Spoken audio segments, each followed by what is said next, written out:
Social media Patel Prahlad दई। बात होगी एसआईआर पर सुप्रीम कोर्ट के बड़े आदेश की। संसद में घिरी मोदी सरकार की। देखेंगे राहुल को घेरने की बीजेपी की कोशिश कैसे हुई नाकाम।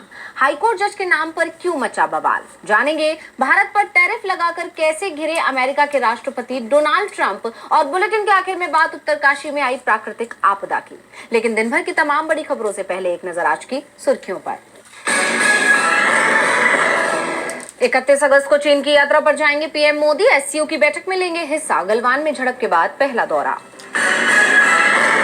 दिल्ली हाईकोर्ट का सरकार से सवाल। महिला अफसरों को सेना में परमानेंट जॉब क्यों नहीं। सीडीएस एग्जाम में महिलाओं से सिर्फ ओटीए में आवेदन मांगे।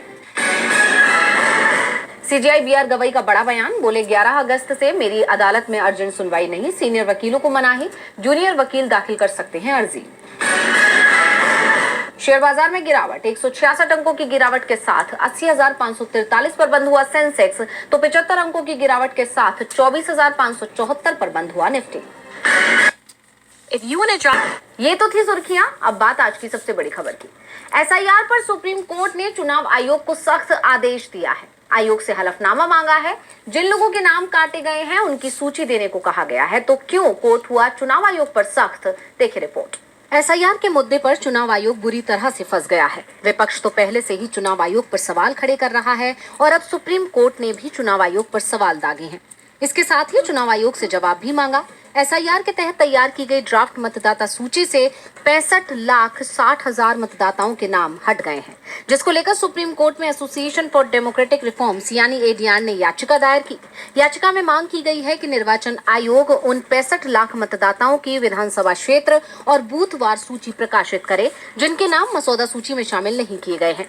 साथ ही प्रत्येक मामले में नाम हटाने के कारणों का खुलासा किया जाए। संगठन का आरोप है कि चुनाव आयोग ने ये साफ नहीं किया है कि हटाए गए 65 लाख मतदाता कौन है और ये भी नहीं बताया कि क्या इन मतदाताओं की जान जा चुकी है या राज्य से बाहर चले गए हैं। इससे पहले तेजस्वी यादव भी ये मांग कर चुके हैं कि वोटर लिस्ट बूथ वाइज आए ताकि मिलान किया जा सके। ईसीआई के आंकड़ों के मुताबिक बिहार के 38 जिलों से 65,60,000 से ज्यादा मतदाताओं के नाम मसौदा सूची में शामिल नहीं किए गए। एसआईआर के बाद प्रकाशित ड्राफ्ट मतदाता सूची से 65 लाख मतदाताओं के नाम हटाए जाने के आरोपों पर सुप्रीम कोर्ट ने चुनाव आयोग से 9 अगस्त तक जवाब मांगा है। सुप्रीम कोर्ट ने यह सवाल भी किया है कि क्या 1 अगस्त को प्रकाशित ड्राफ्ट सूची को राजनीतिक दलों के साथ साझा किया गया था या नहीं। अब इस मामले में अगली सुनवाई 12 अगस्त को होगी। ऐसे में सबकी नजरें अगली सुनवाई पर टिकी हुई हैं। एसआईआर पर सुप्रीम कोर्ट के साथ संसद भी गरमाई हुई है। संसद में विपक्ष लगातार इस मुद्दे पर सवाल कर रहा है, लेकिन मोदी सरकार इस पर चर्चा कराने को तैयार नहीं है। विपक्ष ने संसद में इसे लेकर प्रदर्शन किया तो इंडिया गठबंधन ने प्रेस कॉन्फ्रेंस कर तीखे सवाल पूछे हैं। सबसे बड़ी बात तो ये कि इस प्रदर्शन में आप भी शामिल हुई, जो इंडिया गठबंधन से किनारा कर चुकी है। विपक्षी पार्टियां बिहार में चल रही विशेष गहन पुनरीक्षण यानी मतदाता सूची की विशेष गहन समीक्षा पर संसद में चर्चा की मांग कर रही है, लेकिन सरकार इस पर चर्चा के लिए तैयार नहीं है। लेकिन विपक्ष ने भी ठान लिया है कि वो शांत नहीं बैठेगा। ऐसे में राज्यसभा में विपक्ष के नेता मल्लिकार्जुन खड़गे ने एक प्रेस कॉन्फ्रेंस की, जिसमें विपक्ष की एकजुटता देखने को मिली, क्योंकि इंडिया गठबंधन से अलग हो चुकी आम आदमी पार्टी भी इसमें शामिल हुई। वहीं कॉन्फ्रेंस में खड़गे ने चेतावनी दी कि अगर सरकार इस मुद्दे पर चर्चा से इनकार करती है तो इसे ऐसा माना जाएगा कि वो लोकतंत्र और संविधान को नहीं मानती। उन्होंने कहा कि एसआईआर पर चर्चा बेहद जरूरी है ताकि हर भारतीय नागरिक के मतदान के अधिकारों की रक्षा की जा सके। किनके वोट कट रहे हैं? माइनॉरिटी के वोट कट रहे, दलित के कट रहे, आदिवासियों के कट रहे, मनरेगा वर्कर्स के कट रहे हैं, और जो माइग्रेंट वर्कर्स होते हैं उनका हक छीना जा रहा है। तो जो लोग गरीबों का हक छीनना चाहते, वोटर्स का वोट छीनना चाहते हैं, मैं कहूँगा वो चोरी हो सकता है, दूसरा कुछ नहीं। और एक बात मैं लास्ट में ये कहूँगा कि हमारी ये मांग है कि स्पेशल इंटेंसिव रिवीजन का, स्पेशल रिवीजन का, इसको चर्चा में आप सभी सरकार हमको देना चाहिए और हम चर्चा करेंगे, सुझाव देंगे, इसके अलावा कुछ नहीं है। तो ये हमारी मांग है, सब मिल के लड़ रहे हैं। मैं सबको धन्यवाद देता हूँ कि ये मुद्दे पे सभी अपोजिशन पार्टी के लोग एक हैं, लेकिन सरकार अलग है वो मान रही है, हम मनवाएंगे। इसके अलावा एसआईआर पर संसद सत्र के 13वें दिन भी विपक्ष का विरोध प्रदर्शन देखने को मिला। आरजेडी सांसद मनोज झा ने बिहार एसआईआर का विरोध करते हुए कहा कि ये एसआईआर नहीं बल्कि सामूहिक विलोपन कार्यक्रम है। वहीं टीएमसी सांसद सायोनी घोष ने कहा कि हम चर्चा की मांग करते हुए विरोध प्रदर्शन कर रहे हैं, लेकिन हमारे प्रधानमंत्री और गृह मंत्री इस विषय पर चर्चा कराने से डर रहे हैं। वोट चोरी करके जीत नहीं पाओगे। एसआईआर के मुद्दे पर मोदी सरकार मुश्किल में दिख रही है तो राहुल गांधी को घेरने की कोशिश में भी वो फेल हो रही है। 3 दिन में कोर्ट से राहुल गांधी को अलग अलग मामलों में राहत मिली है। राहुल गांधी की झारखंड के चाईबासा कोर्ट में पेशी थी, तो क्या है पूरा मामला और क्या रहा कोर्ट का फैसला, देखिए रिपोर्ट। एक हफ्ते के अंदर ही कांग्रेस सांसद राहुल गांधी को अदालत से दोहरी राहत मिली है। हाल ही में सेना पर कथित अपमानजनक टिप्पणी के मामले में सुप्रीम कोर्ट ने राहुल गांधी को राहत दी थी और अब झारखंड के चाईबासा जिले की स्पेशल एमपीएमएलए कोर्ट ने 2018 के मानहानि मामले में राहुल गांधी को जमानत दे दी है। ये मामला कथित तौर पर गृह मंत्री अमित शाह के खिलाफ आपत्तिजनक टिप्पणी का था।